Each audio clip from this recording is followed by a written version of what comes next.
He had everything: fame, money, charm. I had love, loyalty, and dreams. When I walked away, I didn't think he'd care. Now he's on his knees, but I'm not the same woman anymore. And the one thing he truly wants, it's the only thing he can't buy. Before we dive in, don't forget to like, comment, and subscribe. If you've ever let go of someone you loved, or if you've ever become stronger from heartbreak, this story is for you. Share this with someone who needs to hear it. I'm not the kind of woman people write headlines about. I didn't grow up with silver spoons or flashing lights, just a regular black girl with soft dreams and a loud heart. I've always believed in love, the kind you feel in your chest, not just your body, the kind you wait for, pray for, maybe even write poems about when nobody's watching. I was chasing a life that felt full: love, purpose, peace, not a fairy tale, just something real. Then I met him. He walked in like he already owned the room. You know that kind of man: smooth voice, expensive scent, smile carved like it was sculpted. He was all charm and confidence, the kind of man people whisper about when he passes by. And when he noticed me, really saw me, it felt like a movie was starting. He made me feel chosen, like I was the only woman in a world of many. Suddenly, I was on private flights, in penthouses, dressed in silk I never thought I could afford. He called me his queen, said he'd never met a woman like me. On the outside, it looked like I had everything. And for a while, I believed it. I smiled in photos I didn't feel. I laughed at jokes I didn't understand. I told myself I was lucky, told my friends I was happy. But somewhere deep down, I was starving for something I couldn't name. Because when the cameras were off, when the dinners were done, and the jewelry laid untouched on the nightstand, I felt alone. Beautiful, yes, but empty. He had the world at his feet, and I was still wondering if I had a place in his heart. Something was always missing, and that feeling, it never really left. At first, I thought the silence was normal, that maybe love just changes over time, gets quieter, more settled. But it wasn't peace I was feeling, it was distance. At some point, I stopped recognizing the man I was lying next to.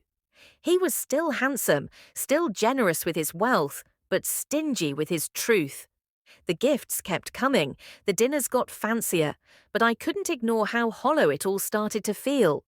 I wasn't being loved, I was being managed. Kept happy enough to stay, quiet enough not to question.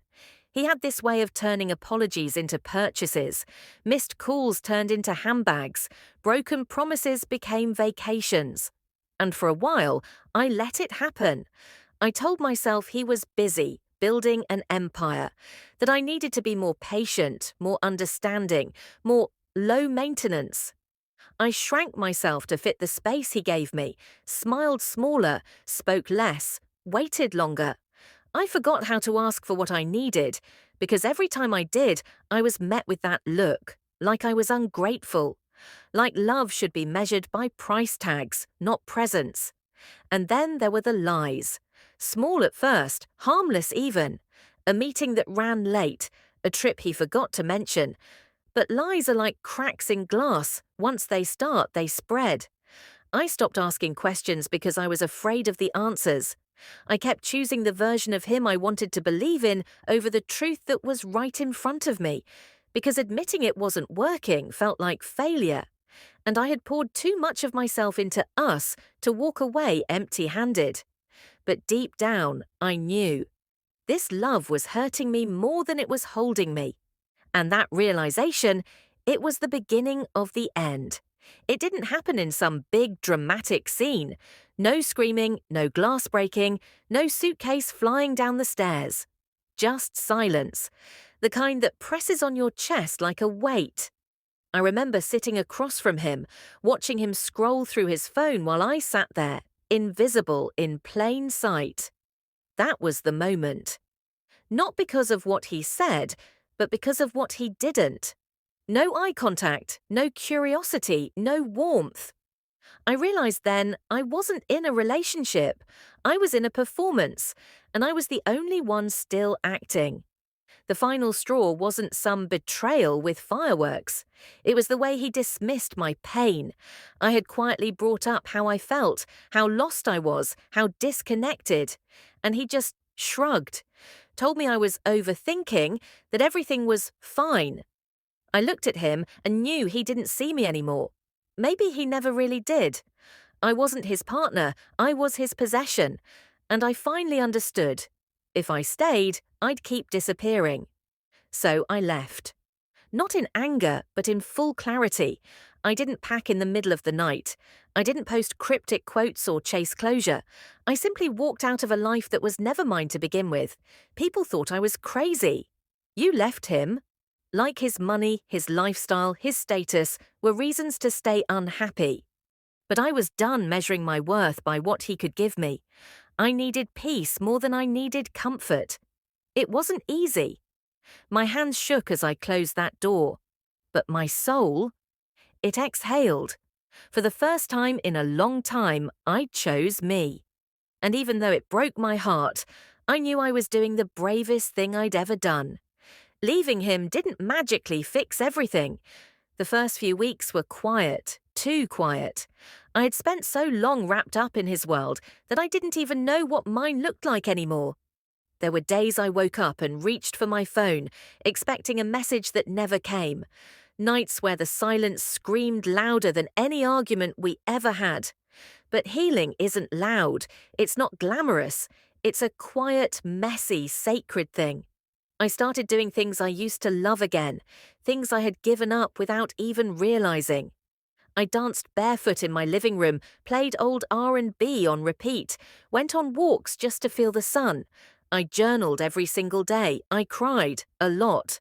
But with every tear, I felt a piece of myself come back. I went to therapy, sat with the hard questions, faced the parts of me that stayed too long because I was afraid of being alone. I wasn't just healing from him, I was healing from every part of me that thought I had to settle to be loved. And I began to see myself differently. Not through the lens of how he saw me, or failed to, but through my own eyes. I looked in the mirror and saw a woman who had survived disappointment, silence, and self-betrayal. And still, she rose. I stopped needing to be chosen because I finally chose myself. I wasn't just that girl who left him. I was a woman rebuilding, redefining, reclaiming. Black, beautiful, whole. I didn't need luxury to feel valuable. I didn't need love to feel full. For the first time in my life, I wasn't trying to be enough for anyone else. I was finally enough for me. And that kind of power, no one can take it back. It always happens when you least expect it. I was doing good, really good. Not pretending good, but genuinely at peace. I wasn't looking for closure or hoping for a second chance. I had already closed the chapter, maybe even the whole book. Then, out of nowhere, his name lit up my phone. One simple message. Can we talk? I stared at the screen longer than I cared to admit. Part of me was curious, part of me was annoyed, and a small part, just for a second, felt something I hadn't felt in a while. But I didn't respond right away. I took a breath, let the moment pass, and remembered who I had become without him. A few days later, I agreed to meet. Not because I missed him, but because I needed to hear what he had to say, from the other side of healing. He looked the same, polished, confident. But his energy was different, like he knew he'd lost something that no amount of money could replace. He talked about how he messed up, how he didn't realize what he had until it was gone. He said he'd changed, and maybe he had.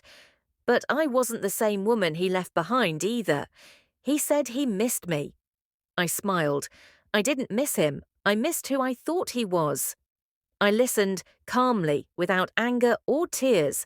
He wanted another chance. He thought maybe we could try again. But I looked him in the eyes and told him something I had learned the hard way. Sometimes love doesn't mean going back.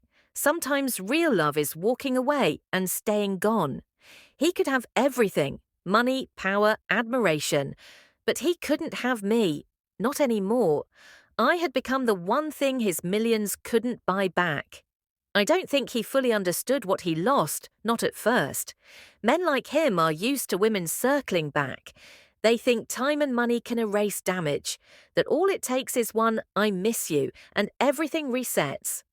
But I wasn't the same girl he could charm with roses and designer bags. I had tasted peace, and once you've had that, chaos, even dressed in gold, doesn't tempt you anymore. He tried, I won't lie. He showed up with flowers, sent long texts, even talked about starting fresh. He called me his muse, said he couldn't stop thinking about me. I'm sure some of it was real, but love isn't just about what someone says when they're scared of losing you. It's about how they treated you when they thought you'd never leave. And he had failed that test over and over. What he lost wasn't just a woman, he lost loyalty, the kind that doesn't waver when things get hard. He lost softness, late night talks, my prayers whispered in his name when he wasn't even listening. He lost someone who would have stood beside him through anything if he had just made space for her. And maybe the worst part, he knew it. I could see it in his eyes. That slow realization that he had fumbled something real, something rare, something grounded in more than status or beauty. He didn't lose me because I stopped loving him. He lost me because I started loving myself more. That kind of loss, it lingers, it teaches, it haunts. Because now, every woman he meets is a reminder of the one he couldn't keep.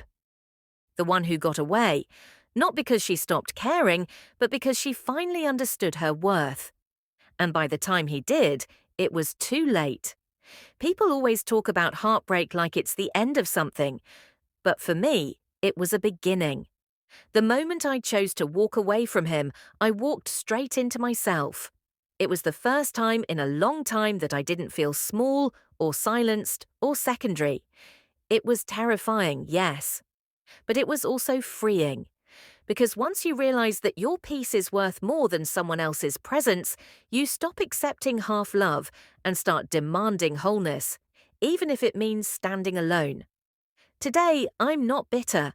I don't walk around with a chip on my shoulder or a list of things he did wrong. I've forgiven him, not because he asked for it or deserved it, but because I refused to carry the weight of his choices into my future. Forgiveness wasn't for him, it was for me. It was me unclenching my jaw, letting go of the resentment, and saying, I deserve better than this, I deserve better than him. I still believe in love, deep, honest, soulful love. But now I know that love should never cost you your voice, your peace, or your sense of self.